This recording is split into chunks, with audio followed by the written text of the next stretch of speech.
दोस्तों, आज मैं करवा चौथ व्रत के बारे में बता रही हूँ। करवा चौथ व्रत कार्तिक मास के कृष्ण पक्ष की चंद्रोदय व्यापिनी चतुर्थी के दिन मनाया जाता है। इस साल यानी 2023 में यह व्रत 1 नवंबर को आ रहा है, रखा जाएगा। इस दिन पति के दीर्घ आयु एवं अखंड सौभाग्य के लिए इस दिन भालचंद्र गणेश जी की अर्चना की जाती है।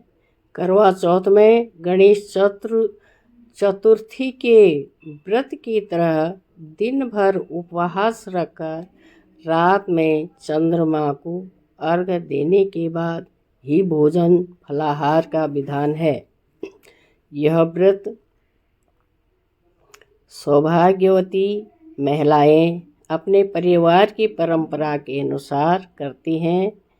यह व्रत 12 वर्ष या 16 वर्ष लगातार किया जाता है। इसके बाद उद्यापन भी किया जाता है।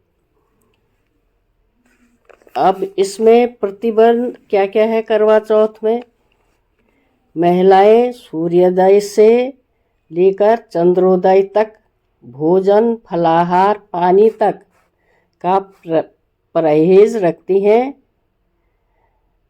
और तोड़ने का विधान क्या है? परंपरागत रूप से चांद देखने के बाद व्रत खोला जाता है। महिलाएं छलनी से चंद्रमा को देखती हैं। दूध बत्ती अर्घ्य देकर चंद्रमा की पूजा करने के उपरांत पति अपनी पत्नी को जल पिलाकर उनका उपवास तोड़ते हैं। और व्रत शुरू होने से पहले सरगी का महत्व है। सरगी एक ऐसा व्रत है जो सास द्वारा अपनी बहू के लिए तैयार किया जाता है, जो पूरे दिन पोषण प्रदान करता है और आशीर्वाद का प्रतीक भी है। अब करवा चौथ की विधि क्या है? भगवान का नाम लेकर करवा चौथ की व्रत कथा सुने। इसके बाद चंद्रमा को अर्घ्य दें, फिर छलनी से चंद्रमा की ओर देखें और उसके बाद अपने पति का चेहरा देखें। उसके बाद पति अपनी पत्नी को पानी पिलाकर व्रत का पारायण करते हैं। और सामग्री क्या क्या लगती है इसमें? करवा, छलनी, दीपक, फूल पाती, फल फूल, हलवा, प्रसाद, खीर, अन्य सामग्री, दूर्वा हो गया। और ये सारी जितनी पूजा सामग्री होती है उतना इसमें भी लगता है। और विधि क्या है? माँ पार्वती का श्रृंगार करें। मिट्टी करवा में जल भरकर पूजा स्थान पर रखें। अब गणेश, माँ गौरी, भगवान शिव और चंद्रदेव का ध्यान कर करवा चौथ व्रत की कथा सुने। चंद्रमा को देकर अर्घ्य दें, फिर छलनी की ओर देकर चंद्रमा को देखें, फिर अपनी पति को देखें। पति पानी पिलाकर अपनी पत्नी के व्रत का पारायण करें। और कथा सुनने का समय जो है उसे कहते हैं अभिजित मुहूर्त। अभिजित मुहूर्त में कथा सुननी चाहिए। अभिजित मुहूर्त 11:45 से लेकर 12:45 तक रहता है। अब कथा करवा की एक छोटी सी कथा सुना रही हूँ मैं। करवा तुंगभद्रा नदी के पास अपने पति के साथ रहती थी। एक बार एक सेठ के 7 लड़के थे और एक लड़की थी। सेठानी को समेत सब ने, उनकी बेटी ने, बहू ने गणेश चतुर्थी का ये व्रत रखा हुआ था। तो शाम को भोजन बना। उनके भाइयों को अपनी बहन की हालत देखी नहीं गई। सबसे छोटे भाई ने दिया जलाकर छलनी का ओट बना करके अपनी बहन से कहा कि भोजन कर लो। वो नहीं मानी। फिर उन्होंने कहा कि देखो चाँद निकल आया है। उसने अपनी भाभियों से कहा। भाभियों को तो पता था, लेकिन उन भाभियाँ नहीं मानी। उन्होंने अपना व्रत नहीं तोड़ा और उनकी बहन ने व्रत तोड़ दिया। पूजा अर्चना की। जैसा ही एक निवाला ले रही थी तो उनको छींक आई। दूसरे में उन्हें सूचना मिली कि उनके पति की मृत्यु हो गई है। वो दौड़ती चीखती चिल्लाती हुई वहाँ गई। मगरमच्छ ने उनके पति का पैर पकड़ लिया था। उसने यमराज को बुलाया, मेरा सतीत्व में सतीव्रता स्त्री हूँ और मेरे पति को लौटाओ।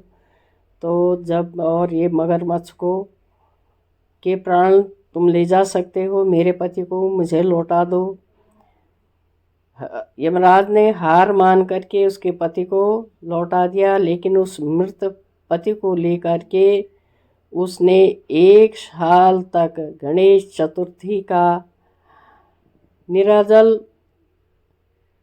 व्रत किया और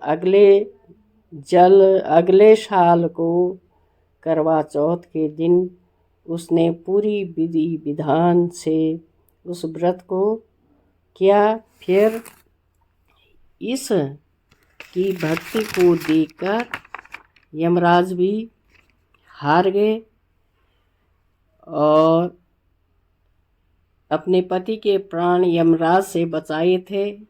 तब यमराज ने करवा को वरदान दिया था कि इस विशेष दिन को तुम्हारे नाम के व्रत से जाना जाएगा और जो स्त्री ऐसा व्रत करेगी उसका अखंड सुहाग बना रहेगा।